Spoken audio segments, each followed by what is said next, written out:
Okay. Okay, so we are reading a book by Andrea Beatty, and it's called Rosie Revere, Engineer.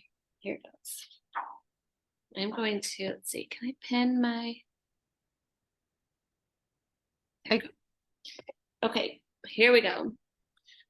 This is the story of Rosie Revere, who dreamed of becoming a great engineer. In Lila Greer's classroom at Blue River Creek, young Rosie sat shyly, not daring to speak. There she is. But when no one saw her, she peeked in the trash, her treasures to add to her engineer's stash. And late at night, Rosie rolled up her sleeves and built in her hideaway under the eaves. Look, I'm going to let you look at this for a second. Look at all of the treasures that she has been collecting. Ah. Alone in her attic, the moon high above, dear Rosie made gadgets and gizmos she loved. And when she grew sleepy, she hid her machines far under the bed where they'd never be seen. When Rosie was young, she had not been so shy. She worked with her hair swooping over one eye and made fine inventions for uncles and aunts, a hot dog dispenser and helium pants. I like those helium pants. The uncle she loved most was zookeeper Fred. She made him a hat to keep snakes off his head. From parts of a fan and some cheddar cheese spray, which everyone knows keeps the pythons away. There's her Uncle Fred. And when it was finished, young Rosie was proud, but Fred slapped his knee and he chuckled out loud. He laughed till he wheezed and his eyes filled with tears, all to the horror of Rosie Revere, who stood there embarrassed, perplexed, and dismayed. She looked at the cheese hat and then looked away. I love it, Fred hooted. Oh, truly, I do. But Rosie Revere knew that could not be true. She stuck the cheese hat on the back of her shelf, and after that day, kept her dreams to herself.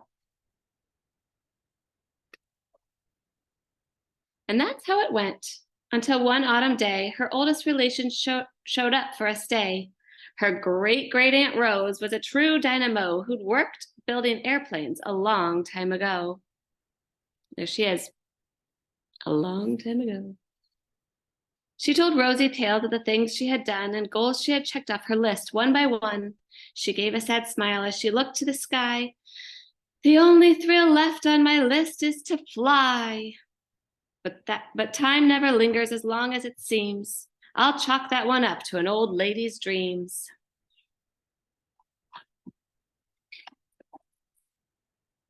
That night, as Rosie lay wide-eyed in bed, a daring idea crept into her head. Could she build a gizmo to help her aunt fly? She looked at the cheese hat and said, no, not I. But questions are tricky and some hold on tight, and this one kept Rosie awake through the night. So when dawn approached and red streaks lit the sky, young Rosie knew just how to make her aunt fly. She's got all the supplies in there. She worked and she worked till the day was half gone, then hauled her cheese copter out onto the lawn to give her invention a test just to see the ridiculous flop it might turn out to be. Now, if you read any of the other books that have the other characters from her same class, you'll notice that one of them lives in this house and one of them lives in this house, and you get to see those same neighborhood kids come up. Here we go. Strapped into the cockpit, she flipped on a switch. The helio cheese copter sputtered and twitched. It floated a moment and whirled round and round, then froze for a heartbeat and crashed to the ground.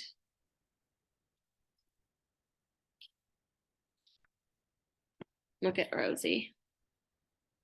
Oh, and look at her great Aunt Rose. Oh no, is she going to get laughed at again? Then Rosie heard laughter and turned round to see the old woman laughing and slapping her knee. She laughed till she wheezed and her eyes filled with tears, all to the horror of Rosie Revere, who thought, Oh no, never, not ever again will I try to build something to sputter or spin, or build with a lever or a switch or a gear, and never will I be a great engineer.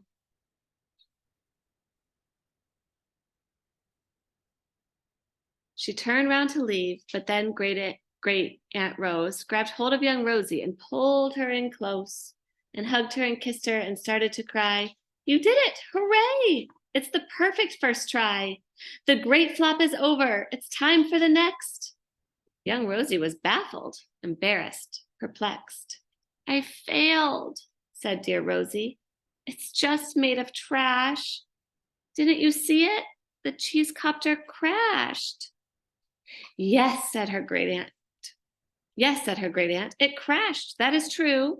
But first, it did just what it needed to do. Before it crashed, Rosie, before that, it flew. Oh my goodness. Look at all these airplane drawings. So it's cool. We can look at these after the book's over. These have like the real facts about what these drawings were, what these airplanes were. Your brilliant first flop was a raging success. Come on, let's get busy and on to the next. She handed a notebook to Rosie Revere, who smiled at her aunt as it all became clear. Life might have its failures, but this was not it. The only true failure can come if you quit.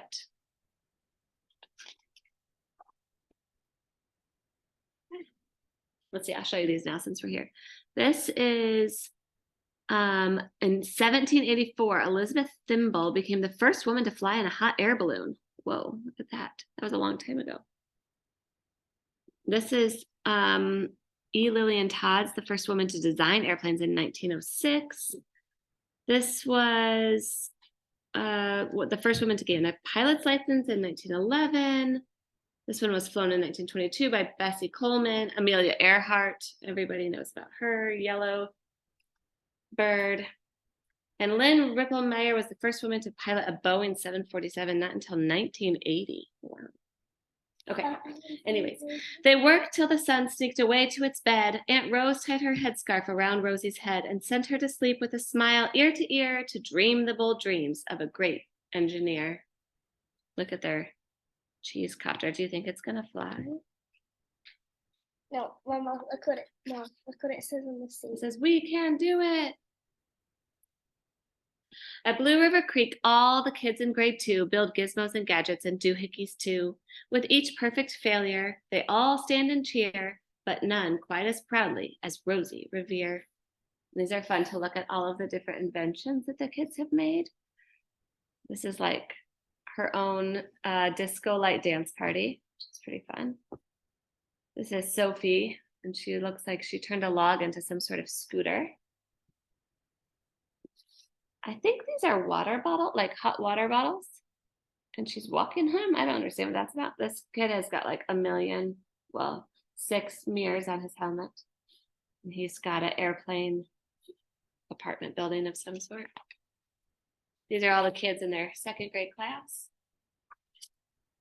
And that's the end, but you can see her great Aunt Rose up on her new helicopter.